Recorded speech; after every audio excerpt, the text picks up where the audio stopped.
माननीय वित्त मंत्री Nirmala Sitharaman ji.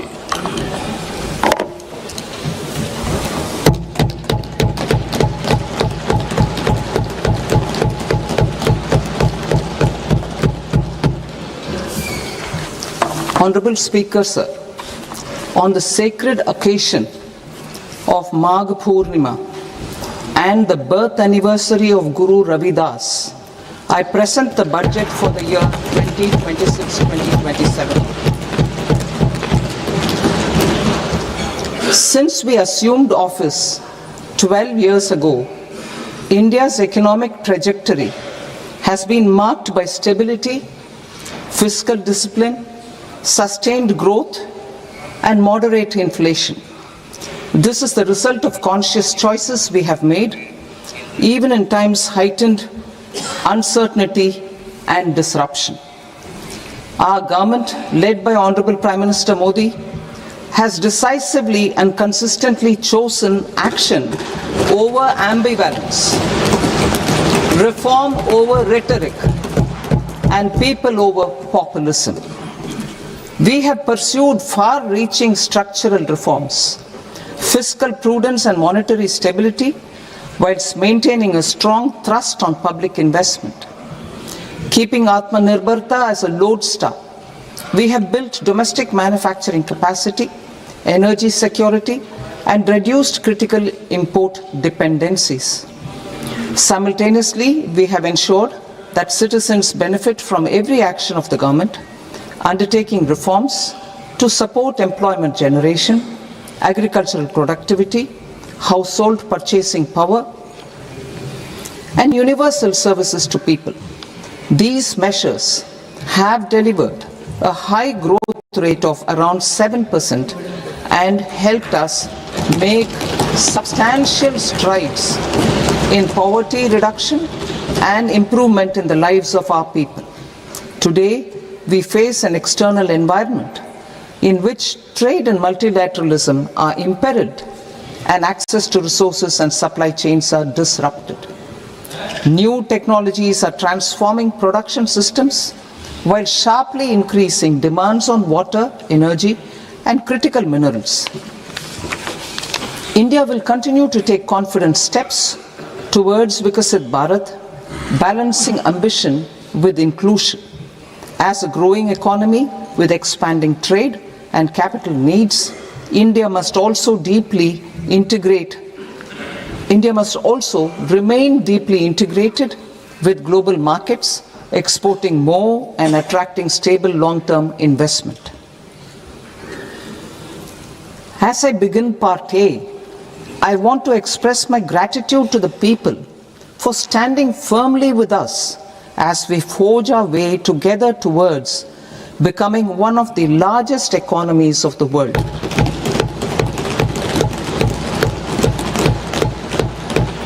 Our aim is to transform aspiration into achievement and potential into performance as we ensure that the dividends of growth reach every farmer, the scheduled caste, the scheduled tribes, the nomads, the youth, the poor, and the women.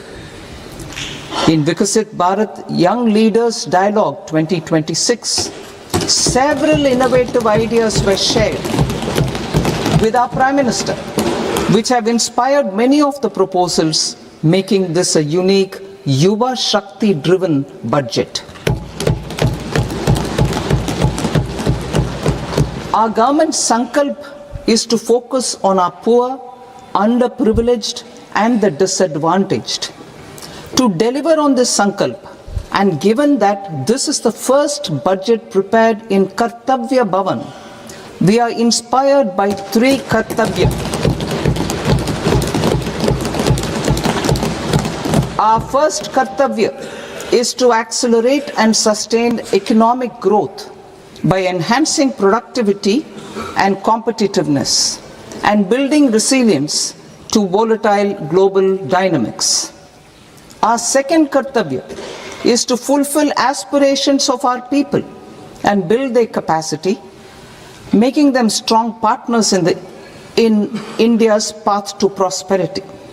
Our third Kartavya aligned with our vision of Sabka Saath, Sabka Vikas, is to ensure that every family, community, region, and sector has access to resources, amenities, and opportunities for meaningful participation.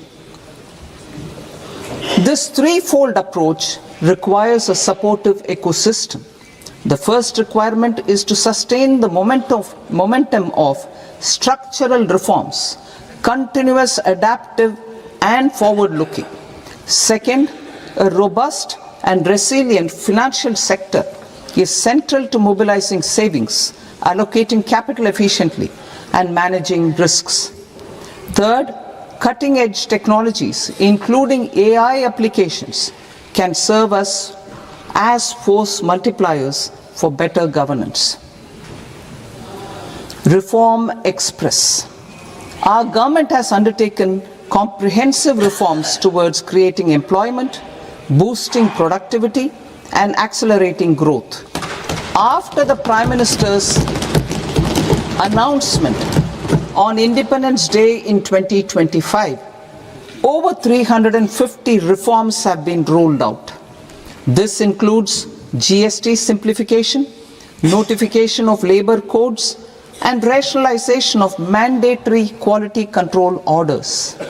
High-level committees have been formed, and in parallel, the central government is working with the state governments on deregulation and reducing compliance requirements. The Reform Express is well on its way and will maintain its momentum to help us fulfill our kartavya. I now move to specific proposals. Under our first kartavya, to accelerate and sustain economic growth, I propose interventions in 6 areas. 1. Scaling up manufacturing in 7 strategic and frontier sectors. 2. Rejuvenating legacy industrial sectors. 3. Creating champion MSMEs. 4. Delivering a powerful push for infrastructure. 5. Ensuring long-term security and stability. And 6. Developing city economic regions. Scaling up of manufacturing in 7 strategic and frontier sectors. Biopharma Shakti, meaning biopharma strategy for health advancement through knowledge, technology, and innovation.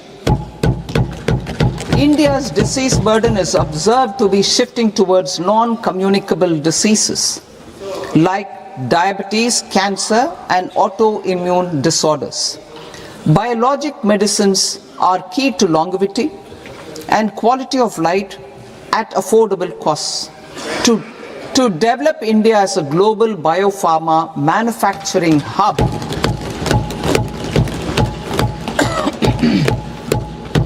I propose the Biopharma Shakti with an outlay of 10,000 crores over the next 5 years. This will build the ecosystem for domestic production of biologics and biosimilars. The strategy will include a biopharma-focused network with 3 new national institutes of pharmaceutical education and research, popularly known as NIPERs, and upgrading 7 existing ones. It will also create a network of 1,000 accredited India clinical trials sites. We propose to strengthen the Central Drug Standard Control Organization to meet global standards and approve timeframes through and approval timeframes through a dedicated scientific review cadre and specialists. India's Semiconductor Mission 1.0 expanded India's semiconductor sector capabilities.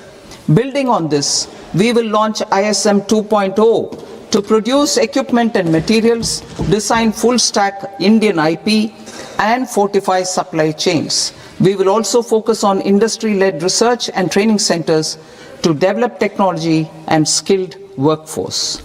The Electronics Components Manufacturing Scheme launched in April 2025 with an outlay of 22,919 crores, already has investment commitments at double the targets. We propose to increase the outlay to 40,000 crores to capitalize on this momentum.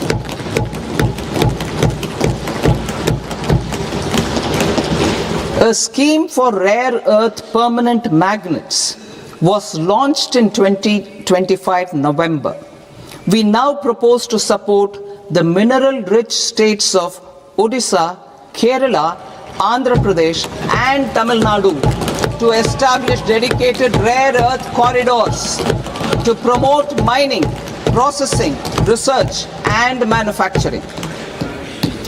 To enhance domestic chemical production and reduction import dependency and reduce import dependency, we will launch a scheme to support states in establishing 3 dedicated chemical parks through challenge route on a cluster-based plug-and-play model. Strong capital goods.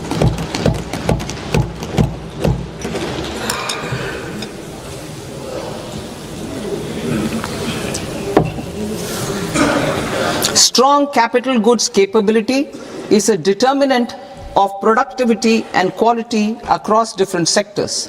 Towards building this capacity, I propose the following. High-tech tool rooms will be established by central public sector enterprises at 2 locations as digitally enabled automated service bureaus that locally design, test and manufacture high-precision components at scale and at lower cost. 2. A scheme for enhancement of construction and infrastructure equipments will be introduced to strengthen domestic manufacturing of high value and technologically advanced CIE. This can range from lifts in a multi-storied apartment or firefighting equipment in multiplexes, large or small, and to tunnel boring equipments for building metros and high-altitude roads. I also propose a scheme for container manufacturing to create a globally competitive container manufacturing ecosystem with a budgetary allocation of 10,000 crores over a 5-year period. For the labor-intensive textile sector, I propose an integrated program with 5 subparts. 1. The National Fiber Scheme for Self-Reliance in Natural Fibers, such as silk, wool and jute, man-made fibers and new age fibers. Textile expansion and employment scheme to modernize traditional clusters with capital support for machinery, technology upgradation and common testing and certification centers. 3. The National Handloom and Handicraft Program to integrate and strengthen existing schemes and ensure targeted support for weavers and artisans. Tex Eco Initiative to promote globally competitive and sustainable textiles and apparels. Samarth 2.0 to modernize the upgrade the textile skilling ecosystem through collaboration with industry and academic institutions. Further, I propose to set up mega textile parks in challenge mode. They can also focus on bringing value addition to technical textiles.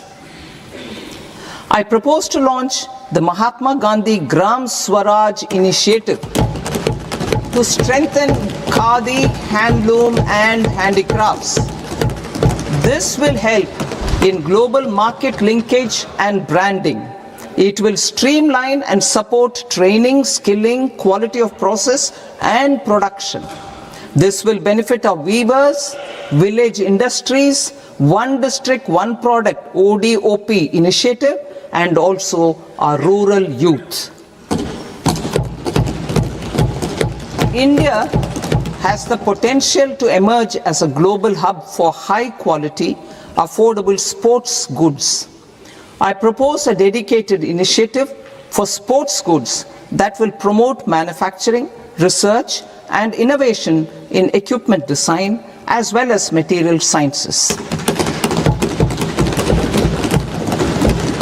Rejuvenation of legacy industrial clusters. I propose to introduce a scheme to revive 200 legacy industrial clusters to improve their cost competitiveness and efficiency through infrastructure and technology upgradation. Creating champion SMEs and supporting micro enterprises. Recognizing MSMEs as a vital engine of growth, I propose a three-pronged approach to help them grow as champions. Equity support. I propose to introduce a dedicated 10,000 crores SME growth fund to create future champions, incentivizing enterprises based on select criteria. I also propose to top up the Self-Reliant India Fund set up in 2021 with 2,000 crores to continue support to micro enterprises and maintain their access to risk capital.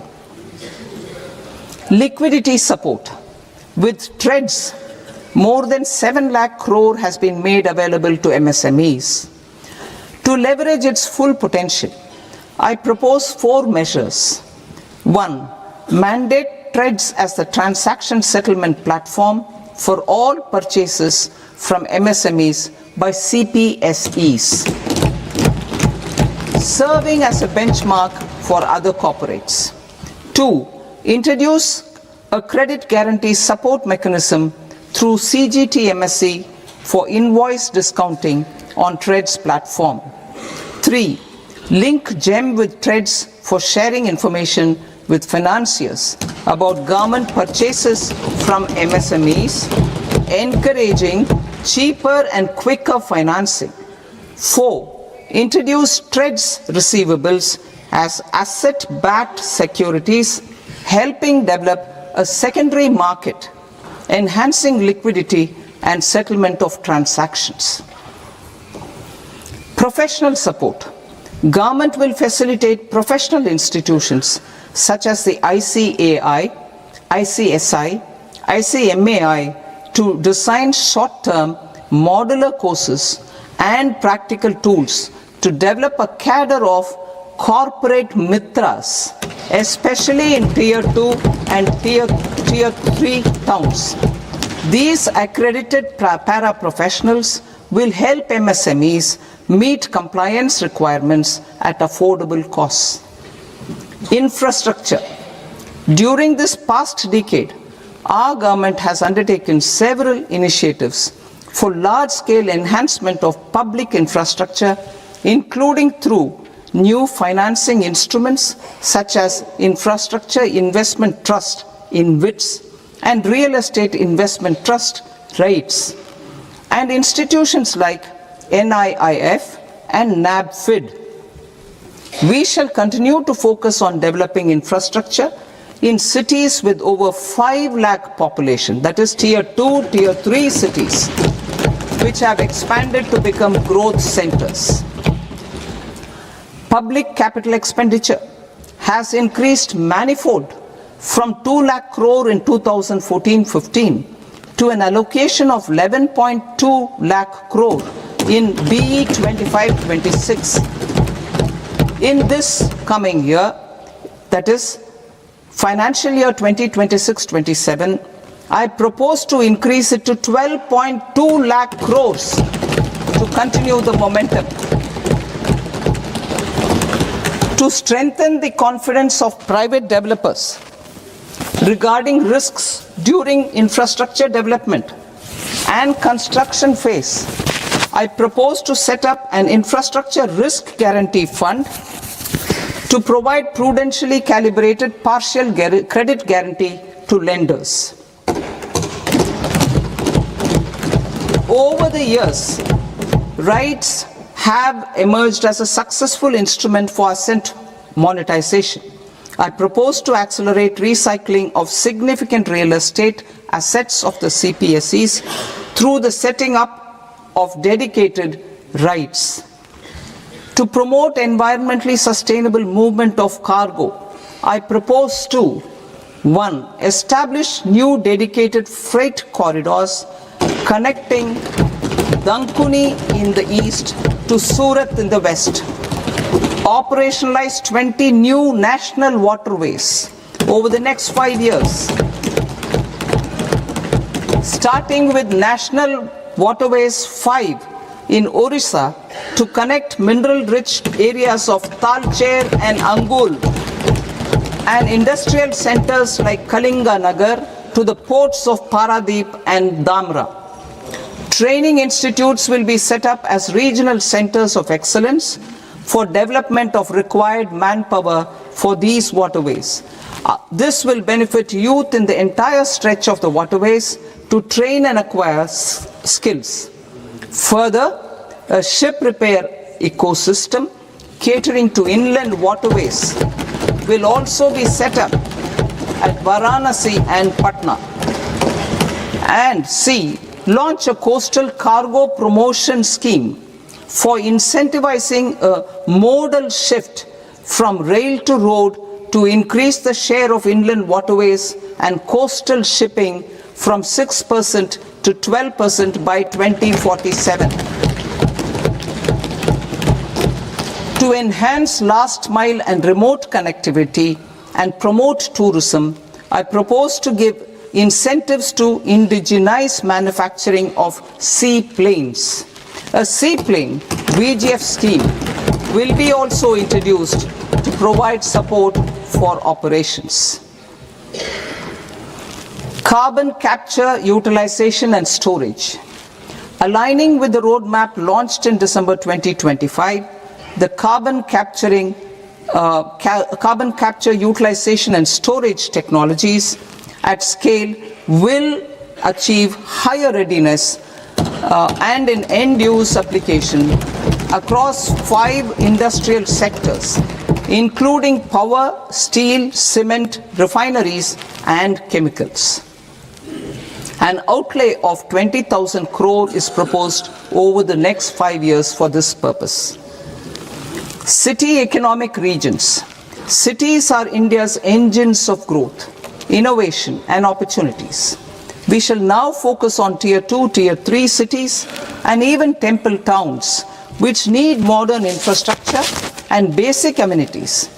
This budget aims to further amplify the potential of cities to deliver the economic power of agglomerations by mapping city economic regions based on their specific growth drivers.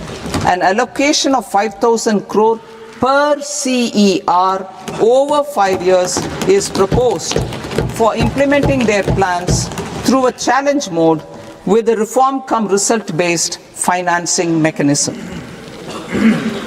In order to promote environmentally sustainable passenger systems, we will develop 7 high-speed rail corridors between cities as growth connectors, namely Mumbai to Pune, Pune to Hyderabad, Hyderabad to Bengaluru, Hyderabad to Chennai, Chennai to Bengaluru, Delhi to Varanasi, Varanasi to Siliguri.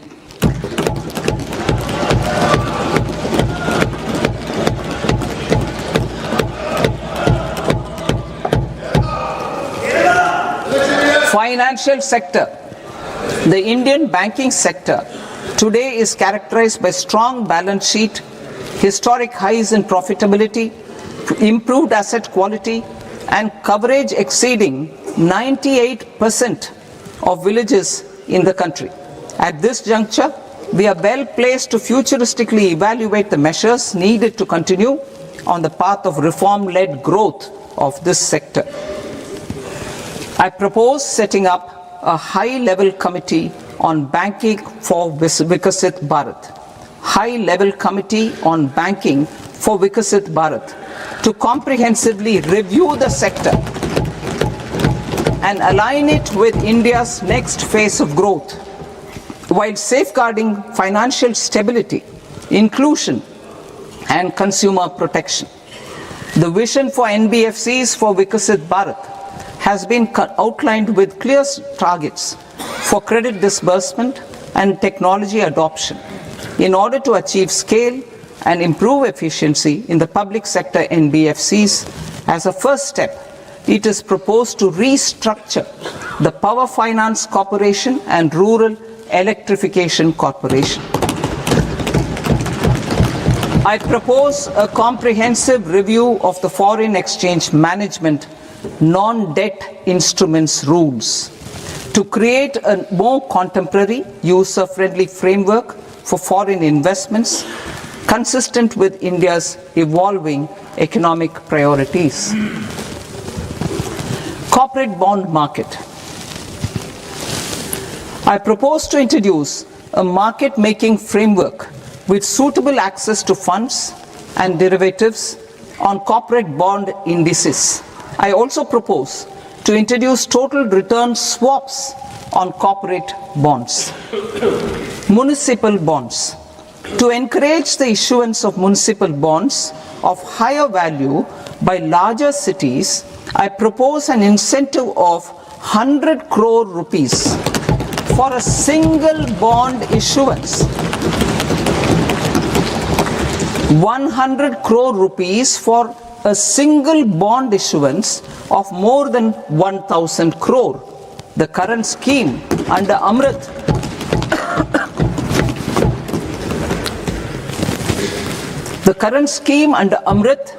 which incentivizes issuances up to 200 crores only, will also continue to support smaller and medium towns. That will also continue to support the smaller and medium towns. Ease of doing business. Individual persons resident outside India, PROI, will be permitted to invest in equity instruments of listed Indian companies through the Portfolio Investment Scheme. It is also proposed to increase the investment limit for an individual PROI under the scheme from 5% to 10%, with an overall investment limit for all individual PROIs to 24% from the current 10%. Emerging technologies including AI. 21st century is technology driven. Adoption of technology is for the benefit of all people. Farmers in the field, women in STEM, youth keen to upskill, and Divyangjan to access newer opportunities. The government has taken several steps to support new technologies through AI Mission, National Quantum Mission, Anusandhan National Research Fund, and Research and Development and Innovation Fund. Our second kartavya is to fulfill aspirations and build capacities. Close to 25 crore individuals have come out of multi-dimensional poverty through a decade of our government's sustained and reform-oriented efforts.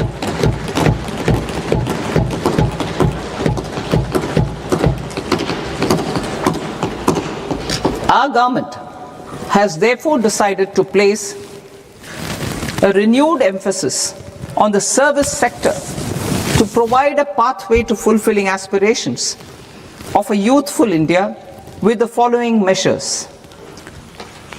I propose to set up a high-powered Education to Employment and Enterprises Standing Committee to recommend measures that focus on services sector as a core driver of Vikasit Bharat. This will make us a global leader in services with a 10% global share by 2047. The committee will prioritize areas to optimize the potential for growth, employment, and exports. They will also assess the impact of emerging technologies, including AI, on jobs and skill requirements and propose measures thereof. To create a range of skilled career pathways, a new range of skilled career pathways for our youth, I propose interventions in the following sectors. Health. Existing institutions for allied health professionals will be upgraded and new AHP institutions established in private and government sectors. This will cover 10 selected disciplines, including optometry, radiology, anesthesia, OT technology, applied psychology and behavioral health, and add 1 lakh AHPs over the next 5 years. A strong care system covering geriatric and allied care services will be built. A variety of NSQF aligned programs will be developed to train multi-skilled caregivers, combining core care and allied skills such as wellness, yoga, and operation of medical assistive devices. In the coming year, 1.5 lakh caregivers will be trained.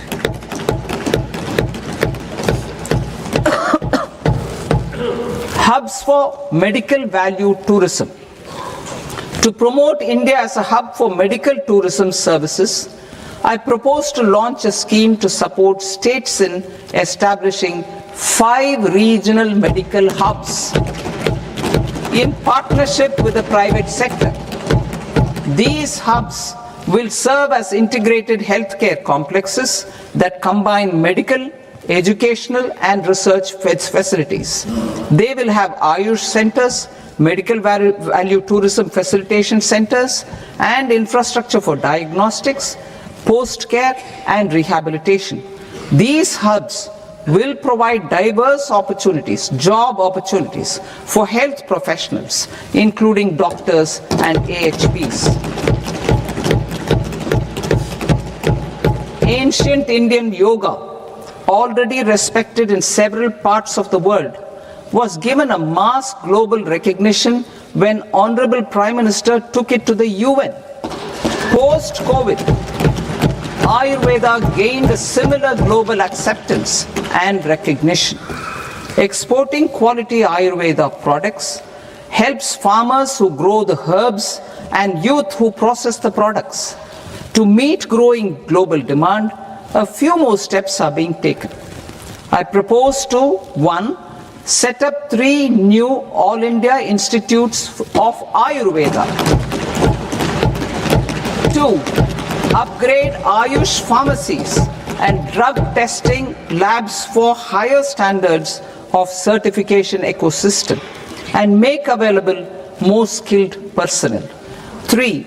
Upgrade the WHO Global Traditional Medicine Center in Jamnagar to bolster evidence-based research, training and awareness for traditional medicine. Animal husbandry. Livestock contributes to close to 16% of farm income, including of poor and marginal households. To scale up availability of veterinary professionals by more than 20,000, I propose to roll out a loan-linked capital subsidy support scheme for establishment of veterinary and para-veterinary colleges, veterinary hospitals, diagnostic laboratories, and breeding facilities in private sector. Collaboration between Indian and foreign institutions will also be facilitated. Orange economy. India's animation, visual effects, gaming and comics sector, AVGC sector, is a growing industry projected to require 2 million professionals by 2030. I propose to support the Indian Institute of Creative Technologies, Mumbai, in setting up AVGC content creator labs in 15,000 secondary schools all over the country and 500 colleges. The Indian design industry is expanding rapidly, and yet there is a shortage of Indian designers. I propose to establish, through challenge route, a new National Institute of Design to boost design education and development in the eastern region of India. Education. Our government will support states through challenge route in creating 5 university townships in the vicinity of major industrial and logistics corridors. These planned academic zones will host multiple universities, colleges and research institutions, skill centers and residential complexes. In higher education, STEM institutions, prolonged hours of study and laboratory work pose some challenges for girl students. Through VGF, Viability Gap Funding and capital support, one girls' hostel will be established in every district.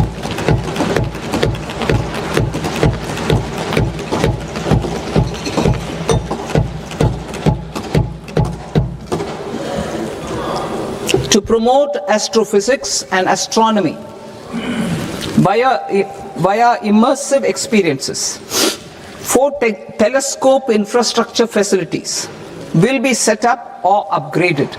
The National Large Solar Telescope, the National Large Optical Infrared Telescope, the Himalayan Chandra Telescope, and the Cosmos 2 Planetarium.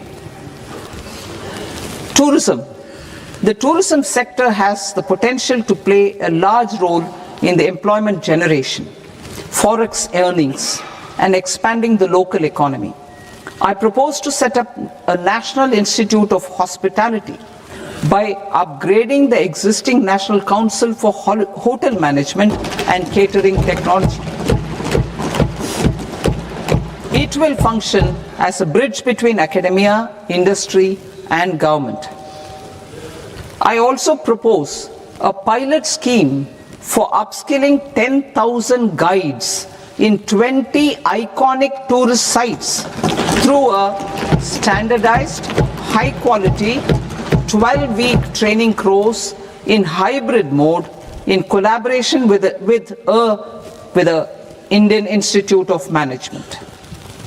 A national destination digital knowledge grid will be established to digitally document all places of significance, cultural, spiritual, and heritage.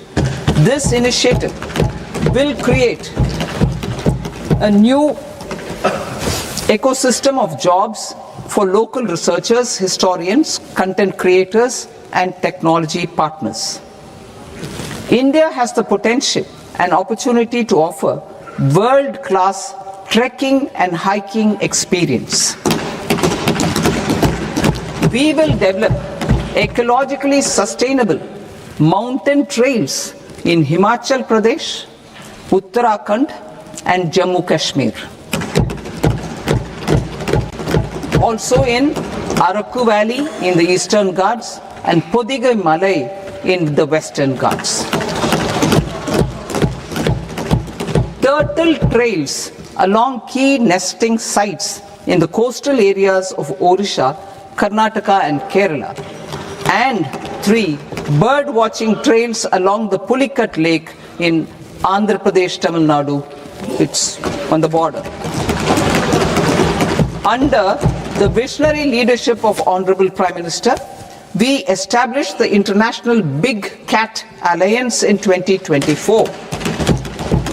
This year, India is hosting the first ever Global Big Cat Summit, where heads of governments and ministers from 95 range countries will deliberate on collective strategies for conservation. Heritage and culture tourism.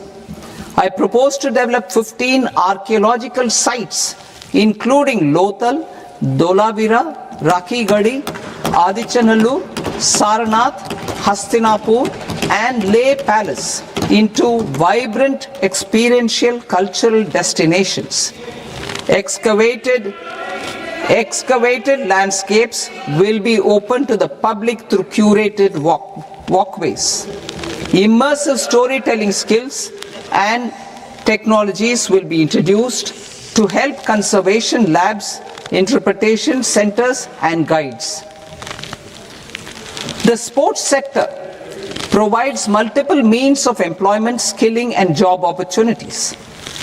Taking forward the systematic nurturing of sports talent which is set in motion through the Khelo India program earlier, I propose to launch a Khelo India mission to transform the sports sector over the next decade.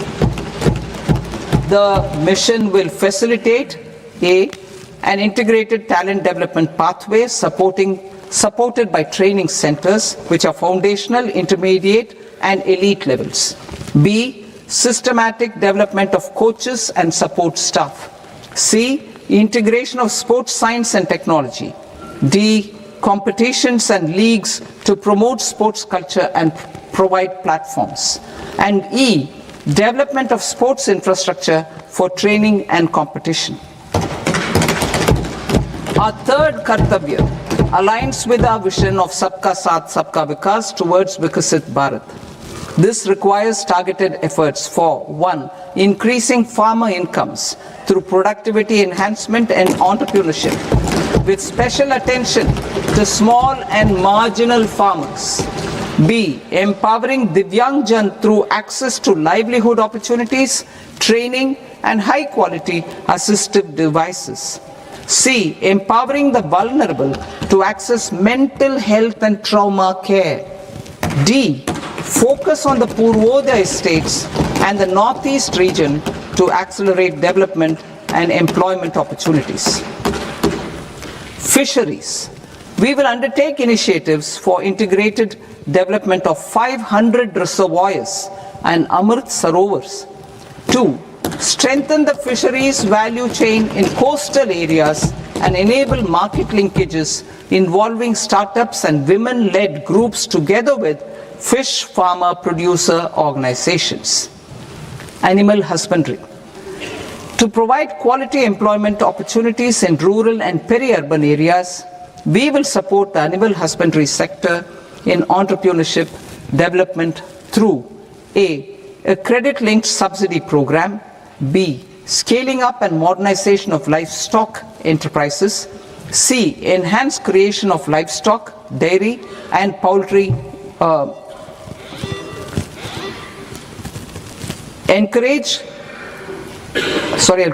enhanced creation of livestock, dairy, and poultry-focused integrated value chains, and D, encourage creation of livestock farmer-producer organizations. High-value agriculture. To diversify farm outputs, increase productivity, enhance farmers' incomes, and create new employment opportunities, we will support high-value crops such as coconut, sandalwood, cocoa, cashew in the coastal areas, agar trees in northeast, and nuts such as almonds, walnuts, and pine nuts in our hilly regions. These, all of them, will be supported. India is the world's largest producer of coconuts. About 30 million people, including nearly 10 million farmers, depend on coconuts for their livelihood. To further enhance competitiveness in coconut production, I propose a coconut promotion scheme to increase production and enhance productivity through various interventions, including replacing and non-productive trees with new saplings or plants or varieties in major coconut growing states. A dedicated program is proposed for Indian cashew and cocoa to make India self-reliant in raw cashew and coconut production and processing, enhance export competitiveness, and transform Indian cashew and Indian cocoa into premium global brands by 2030. Sandalwood. Sandalwood is closely linked to India's social and cultural heritage. Our government will partner with state governments to promote focused cultivation and post-harvest processing to restore the glory of the Indian sandalwood ecosystem, to rejuvenate old, low-yielding orchards and expand high-density cultivation of walnuts, almonds, and pine nuts. We will support a dedicated program to enhance farmer incomes and in bringing value addition by engaging youth. Bharat Vistar, that is virtually integrated system to access agricultural resources. I propose to launch Bharat Vistar, a multilingual AI tool that shall integrate the AgriStack portals and the ICAR package on agricultural practices with AI systems. This will enhance farm productivity, enable better decisions for farmers, and reduce risk by providing customized advisory support. She Marts for rural women-led enterprises. Building on the success of Lakpati Didi program, I propose to help women take the next step from credit-linked livelihoods to being owners of enterprises. Self-help entrepreneur, She Marts will be set up as community-owned retail outlets within the cluster-level federations through enhanced and innovative financing instruments. Empowering Divyangjan. Divyangjan Kaushal Yojana. Information technology, AVGC sectors, hospitality and food and beverages sectors often offer task-oriented and process-driven roles which are suitable for Divyangjan. We will ensure dignified livelihood opportunities through industry-relevant and customized training specific to each Divyangjan group. Divyang Sahara Yojana. Timely access to high-quality assistive devices for all eligible Divyangjan is a fundamental need. I propose to 1. Support the Artificial Limbs Manufacturing Corporation of India, ALIMCO, to set up and to scale up production of assistive devices, invest in R&D and AI integration, strengthen PM Divyasha Kendras, and support setting up of assistive technology marts as modern retail style centers where Divyangjan and senior citizens can see, try and purchase assistive products. Reaffirming our commitment to mental health and trauma care. There are no national institutes for mental health care in North India. We will therefore set up a NIMHANS 2 and also upgrade national mental health institutes in Ranchi and in Tezpur as regional apex institutions. Emergencies expose families, particularly the poor and vulnerable, to unexpected expenditure. We will strengthen and increase these capacities by 50% in district hospitals by establishing emergency and trauma care centers. Focus on Purvodaya states and northeastern regions. Purvodaya. I propose the development of an integrated East Coast industrial corridor with a well-connected node at Durgapur, creation of 5 tourism destinations in 5 Purvodaya states, and the provision of 4,000 e-buses. Buddhist sites in northeastern region. The northeastern region is a civilizational confluence of Theravada and Mahayana or Vajrayana traditions. I propose to launch a scheme for development of Buddhist circuits in Arunachal Pradesh, Sikkim, Assam, Manipur, Mizoram and Tripura. The scheme will cover preservation of temples and monasteries, pilgrimage interpretation centers, connectivity and pilgrim amenities. 16th Finance Commission. On 17th November 2025, the 16th Finance Commission submitted its report to the President. As mandated under Article 281 of the Constitution, the government is to lay the report along with the explanatory memorandum on the action taken report on the recommendations of the Commission in Parliament, which, Sir, Honourable Speaker, you've allowed me to do at the commencement of this session. The government has accepted the recommendation of the Commission to retain the vertical share of devolution at 41%. As recommended by the Commission, I have provided 1.4 lakh crores of rupees to the states for the year 2026-2027 as Finance Commission grants. These include rural and urban local body and disaster management grants. Fiscal consolidation. Government has been delivering on our fiscal commitments consistently without compromising on social needs. To strive towards accepted standards of fiscal management in Budget 2025-26, I had indicated that the central government would target reaching a debt to GDP ratio of 50 plus or minus 1% by 2030-31. In line with this, the debt to GDP ratio is estimated to be 55.6% of GDP in BE 26-27, compared to 56.1% of GDP in RE 25-26. A declining debt to GDP ratio will gradually free up resources for priority sector lending and expenditure by reducing the outgo on interest payments. One of the main operational instruments for debt targeting is the fiscal deficit. I am happy to inform this august House that I fulfilled my commitment made in 2021-2022 to reduce fiscal deficit below 4.5% of GDP by 25-26.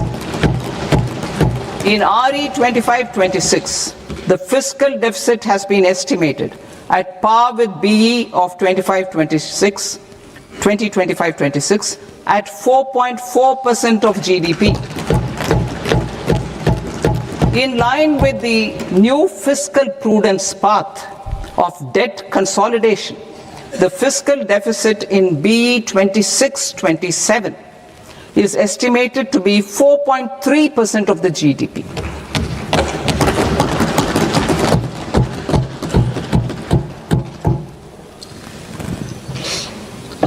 The revised estimates of the non-debt receipts are 34 lakh crore rupees, of which the centre's net tax receipts are 26.7 lakh crore. The revised estimate of the total expenditure is 49.6 lakh crore rupees, of which the capital expenditure is about 11 lakh crores. Budget estimates 2026 to 2027. Coming to 26-27, the non-debt receipts and the total expenditure are estimated as 36.5 lakh crore and 53.5 lakh crore respectively. The centre's net tax receipts are estimated at 28.7 lakh crore rupees. To finance the fiscal deficit, the net market borrowings from dated securities are estimated at 11.7 lakh crore rupees. The balance financing is expected to come from small savings and other sources. The gross market borrowings are estimated at 17.2 lakh crore rupees. I'll now move to Part B. Part B, direct taxes.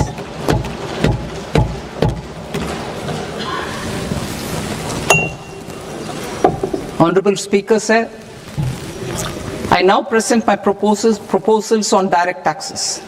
New Income Tax Act. In July 2024, I announced a comprehensive review of the Income Tax Act 1961. This was completed in a record time, and the Income Tax Act 2025 will come into effect from 1st April 2026. The simplified income tax rules and forms will be notified shortly, giving adequate time to taxpayers to acquaint themselves with its requirements. The forms have been redesigned such that ordinary citizens can comply without difficulty. Ease of living. I propose that any interest awarded by the Motor Accident Claims Tribunal to a natural person will be exempt from income tax, and any TDS on this account will be done away with. I propose to reduce TCS rate on the sale of overseas tour program package from the current 5% and 20% to 2% without any stipulation of amount. I propose to reduce TCS rate for pursuing education and for medical purposes under the Liberalized Remittance Scheme, popularly known as LRS, from 5% to 2%. Supply of manpower services is proposed to be specifically brought within the ambit of payment to contractors for the purpose of TDS to avoid ambiguity. Thus, TDS on these services will be at the rate of either 1% or 2% only. I propose a scheme for small taxpayers, wherein a rule-based automated process will enable obtaining a lower or nil deduction certificate instead of filing an application with the assessing officer. For the ease of taxpayer holding securities in multiple companies, I propose to enable depositories to accept Form 15G or Form 15H from the investor and provide it directly to various relevant companies. I propose to extend time available for revising returns from 31st December to up to 31st March with the payment of a nominal fee. I also propose to stagger the timeline for filing of tax returns. Individuals with ITR 1 and ITR 2 returns will continue to file till 31st July, and non-audit business cases or trusts are proposed to be allowed time till 31st August. TDS on sale of immovable property by a non-resident is proposed to be deducted and deposited through resident buyers and his or her PAN-based challan instead of requiring a TAN, which is a temporary accounting number. To address practical issues of small taxpayers like students, young professionals, tech employees, relocated NRIs, and such others, I propose to introduce a one-time 6-month foreign asset disclosure scheme for these taxpayers to disclose income or assets below a certain size. This scheme would be applicable for two categories of taxpayers, namely A, who did not disclose their overseas income or assets, and B, who disclosed their overseas income and or paid due tax but could not declare the asset acquired. For category A, the limit of undisclosed income or asset is proposed to be up to 1 crore rupees. They need to pay 30% of fair market value of asset or 30% of undisclosed income as tax and 30% as additional income tax in lieu of penalty, and would thereby get immunity from prosecution. For category B, asset value is proposed to be up to 5 crore rupees. Here, immunity from both penalty and prosecution will be available with a payment of fee of 1 lakh rupees. Rationalizing penalty and prosecution. Multiplicity of proceedings are hindrance to the ease of doing business. I propose to integrate assessment and penalty proceedings by way of a common order for both, there will be no interest liability on the taxpayer on the penalty amount for the period of appeal before the first appellate authority, irrespective of the outcome of appeal process. Further, quantum of prepayment is being reduced from 20% to 10% and will continue to be calculated only on core tax demand. As an additional measure for reducing litigation, I propose to allow taxpayers to update their returns even after reassessment proceedings have been initiated, and an additional 10% tax rate over and above the rate applicable for the relevant year. The assessing officer will then use only this updated return in his proceedings. There is already a framework for immunity from penalty and prosecution in the cases of underreporting. I propose to apply this framework for immunity to misreporting too. However, in such a case, the taxpayer will need to pay 100% of the tax amount as an additional income tax over and above the tax and interest due. Penalties for certain technical defaults, such as failure to get accounts audited, non-furnishing of transfer pricing audit report, and default in furnishing statement for financial transactions, are proposed to be converted into fee.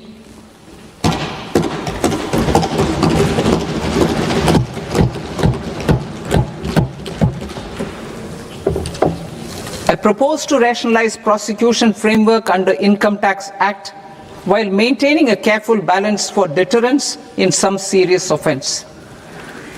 Non-production of books of account and documents and requirement of TDS payment where payment is made in kind are being decriminalized. Further, minor offences will attract fine only. The remaining prosecutions will be graded commensurate with the quantum of offence. They will entail only simple imprisonment with maximum imprisonment reduced to 2 years and power to courts to convert even those into fines. There is no penalty. There is no penalty presently for non-disclosure of non-immovable foreign assets with aggregate value less than 20 lakh rupees. I propose to also provide them with immunity from prosecution with retrospective effect from 1/10/2024.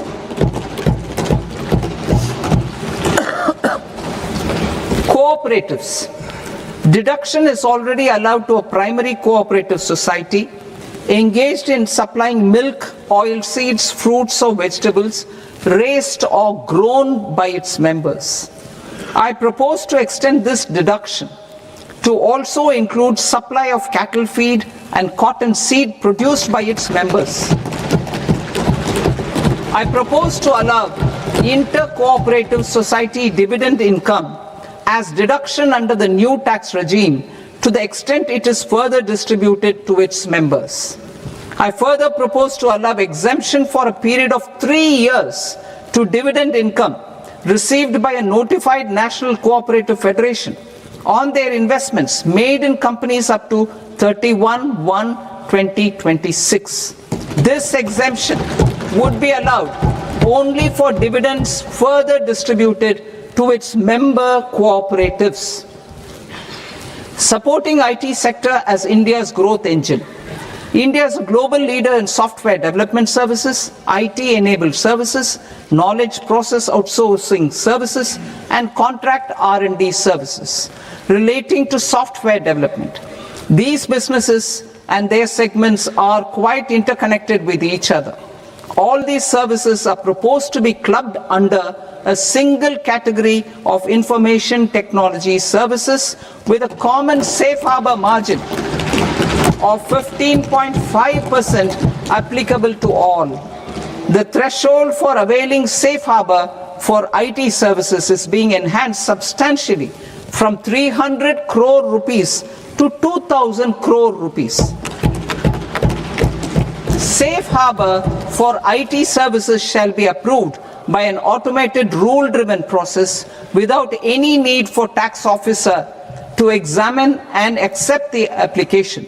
Once applied by an IT services company, the same safe harbor can be continued for a period of 5 years at a stretch at its choice. For IT services companies who want to conclude advanced pricing agreement, APA, I propose to fast-track unilateral APA process for IT services and endeavor to conclude it within a period of 2 years. The period of 2 years can be extended by a further period of 6 months on taxpayers' request. I propose to extend the facility of modified returns available to the entity entering APA to its associated entities also. Attracting global business and investment.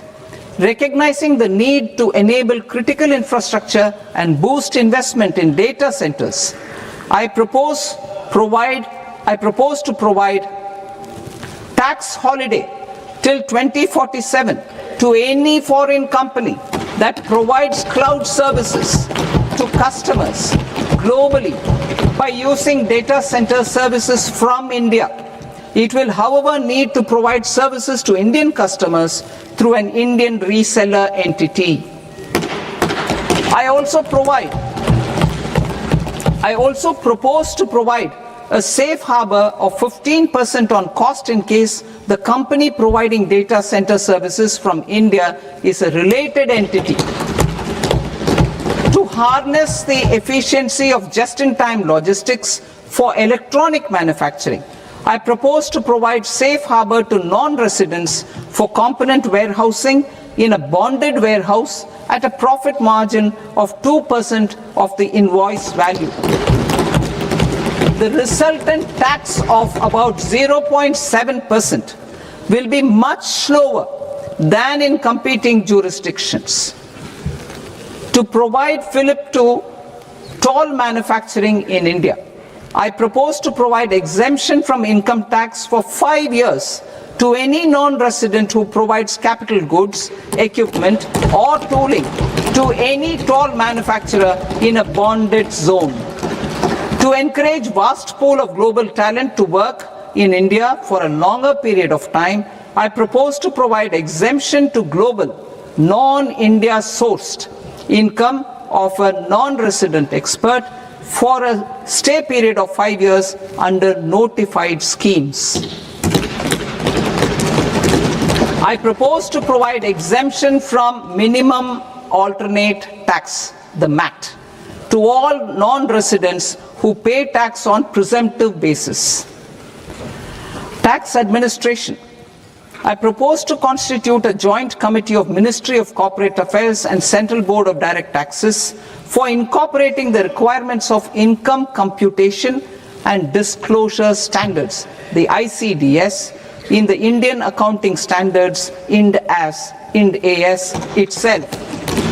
Separate accounting requirement based on ICDS will be done away with from the tax year 27-28. To support Prime Minister Modi's vision of homegrown accounting and advisory firms to become global leaders, I propose to rationalize the definition of accountant for the purposes of safe harbor rules. Other tax proposals. Change in taxation of buyback was brought in to address the improper use of buyback route by promoters. In the interest of minority shareholders, I propose to tax buyback for all types of shareholders as capital gains. However, to disincentivize misuse of tax arbitrage, promoters will pay an additional buyback tax. This will make effective tax 22% for corporate promoters. For non-corporate promoters, the effective tax will be 30%. TCS rate for sellers of specific goods, namely alcoholic liquor, scrap, and minerals, will be rationalized to 2%, and that on Tendu leaves will be reduced from 5% to 2%. I propose to raise the STT on futures to 0.05% from the present 0.02%. STT on options premium and exercise of options are both proposed to be raised to 0.15% from the present rate of 0.1% and 0.125% respectively. We reformed the taxation landscape for corporates in 2019 by providing them a simplified regime with lower tax rate so that they could productively focus on business rather than on claim of deductions and exemptions. To encourage companies to shift to the new regime, set off of brought forward MAT credit, minimum alternate tax credit, is proposed to be allowed to companies only in the new regime. Set off using available MAT credit is proposed to be allowed to an extent of 1/4 of the tax liability in the new regime. MAT is proposed to be made final tax, so there will be no further credit accumulation from 1st April 2026. In line with this change, the rate of final tax is being reduced to 14% from the current MAT rate of 15%. The brought forward MAT credit of taxpayers accumulated till 30th March 2026 will continue to be available to them for set off as above. Indirect taxes. I shall now take up proposals related to indirect taxes. My proposals for customs and central excise aim to further simplify the tariff structure, support domestic manufacturing, promote export competitiveness, and correct inversion in duty. To continue weeding out long continuing customs duty exemptions, I propose to remove certain exemptions on items which are being manufactured in India or where the imports are negligible. Similarly, to further simplify the process of ascertaining the rate of duty applicable on a particular item, I propose to incorporate certain effective rates in various customs notifications to the tariff schedule itself. I shall now take up sector-specific proposals. Promotion of exports of marine, leather, and textile products. I propose to increase the limit for duty-free imports of specified inputs used for processing seafoods for export from the current 1% to 3% of FOB value of the previous year's export turnover. I also propose to allow duty-free imports of specified inputs, which is currently available for exports of leather or synthetic footwear, to exports of shoe uppers as well. I propose to extend the time period for export of final product from the existing 6 months to 1 year for exporters of leather or textile garments, leather or synthetic footwear, and other leather products. Energy transition and security. I propose to extend the basic customs duty exemption given to capital goods used for manufacturing lithium-ion cells for batteries to those used for manufacturing lithium-ion cells for battery energy storage systems also. I propose to exempt basic customs duty on import of sodium antimonate for use in manufacture of solar glass. Nuclear power. I propose to extend the existing basic customs duty exemption on imports of goods required for nuclear power projects till the year 2035 and expand it for all nuclear plants irrespective of their capacity. Critical minerals. It is proposed to provide basic customs duty exemption to the import of capital goods required for the processing of critical minerals in India. Biogas blended CNG. I propose to exclude the entire value of biogas while calculating the central excise duty payable on biogas blended CNG. Civil and defense aviation. I propose to exempt basic customs duty on components and parts required for the manufacture of civilian training and other aircrafts. It is proposed to exempt basic customs duty on raw materials imported for the manufacture of parts of aircraft to be used in maintenance, repair, or overall requirements by units in the defense sector. Electronics. To deepen value addition in the consumer electronics sector, I propose to exempt basic customs duty on specified parts used in the manufacture of microwave ovens. Special economic zone.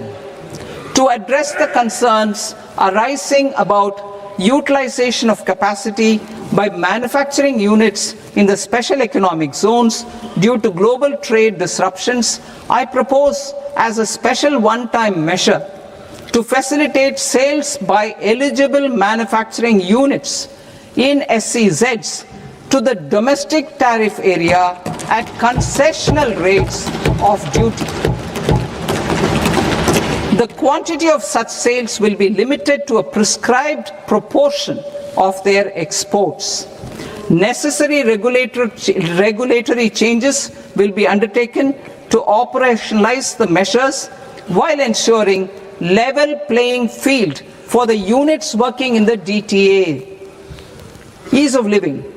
To rationalize the customs duty structure for goods imported for personal use, I propose to reduce the tariff rate on all dutiable goods imported for personal use from 20% to 10%.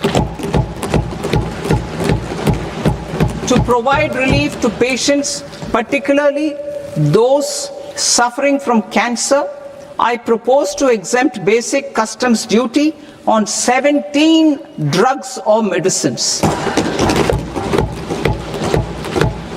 I propose also to add 7 more rare diseases for the purposes of exempting import duties on personal imports of drugs, medicines, and food for special medical purposes used in their treatment. Customs process. India's role and share in the global trade is poised for a major leap in line with our ambition and journey towards Viksit Bharat. In this regard, I propose many measures for custom processes to have minimal intervention for smoother and faster movement of goods and greater certainty to the trade. Trust-based systems. I propose to enhance duty deferral period for Tier 2 and Tier 3 authorized economic operators, known as AEOs, from 15 days to 30 days. I propose to provide eligible manufacturer importers the same duty deferral facility. This should encourage them to get themselves accredited as a full-fledged Tier 3 AEO in due course. To provide greater certainty and for better business planning, I propose to extend validity period of advance ruling binding on customs from the present 3 years to 5 years. In the spirit of the whole of government approach,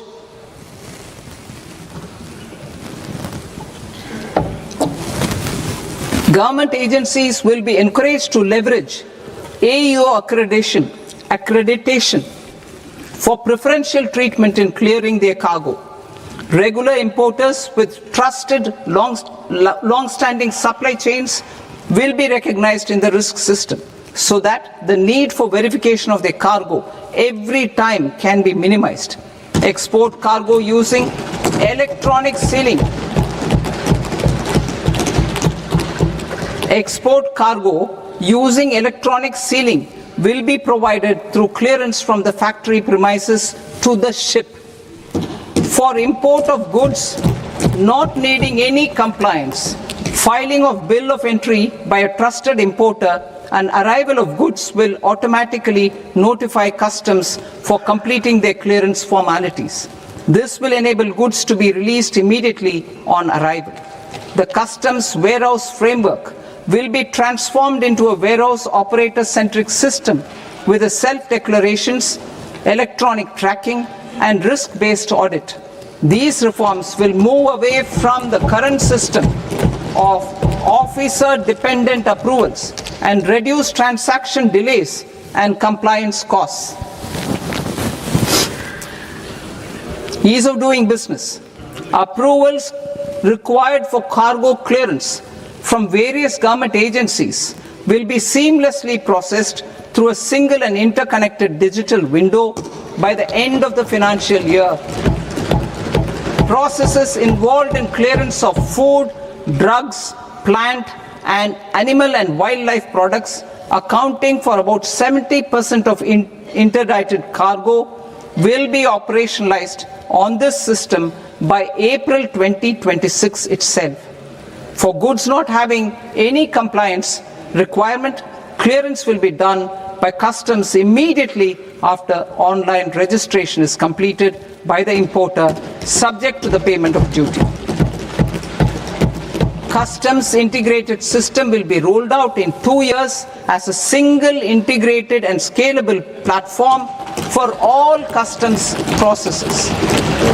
Utilization of non-intrusive scanning with advanced imaging and AI technology for risk assessment will be expanded in a phased manner with the objective to scan every container across all the major ports. New export opportunities to support Indian fishermen to fully harness the economic value of marine resources beyond our territorial waters. The following measures will be taken. A. Fish catch by an Indian fishing vessel in exclusive economic zone or on the high seas will be made free of duty. Landing of such fish on foreign port will be treated as export of goods. Safeguards will be put in place to prevent misuse during fish catch, transit, or transshipment. To support aspirations of India's small businesses, artisans, and startups to access global markets through e-commerce, I am pleased to announce complete removal of the current value cap of 10 lakh rupees per consignment on courier exports. In addition, handling of rejected and returned consignments will be improved with effective use of technology for identifying such consignments. I propose to revise provisions governing baggage clearance during international travel to address genuine concerns of passengers.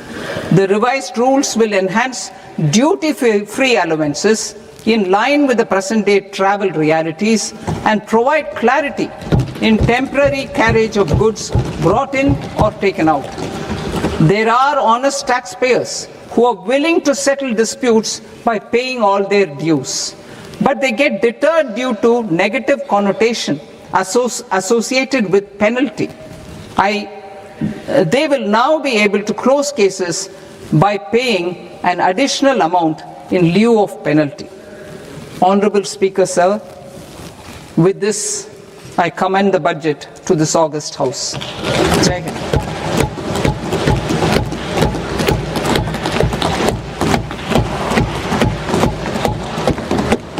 One and a half hours. Item number 3 माननीय वित्त मंत्री जी।